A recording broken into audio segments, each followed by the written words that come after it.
চোটের কারণে এবার জাতীয় দল থেকেও ছিটকে গেলেন নেইমার। দীর্ঘ ১৭ মাসেরও বেশি সময় পর ব্রাজিলে ডাক পেলেও শেষ পর্যন্ত আবার ছিটকে যেতে হলো।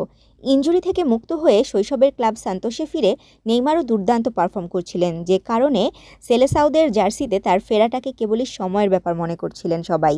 নতুন করে ইনজুরিতে পড়ায় নেইমারও চরম হতাশ। এ প্রসঙ্গে ইনস্টাগ্রামে সাবেক বার্সা ফরোয়ার্ড লিখেছেন, ফেরাটা খুব কাছেই মনে হচ্ছিল, কিন্তু দুর্ভাগ্য যে এই মুহূর্তে বিশ্বের সবচেয়ে গুরুত্বপূর্ণ জার্সিটা আমি পরতে পারছি না।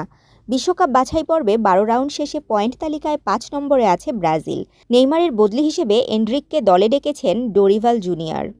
১৮ বছর বয়সী এই তরুণ এখন দুর্দান্ত ফর্মে।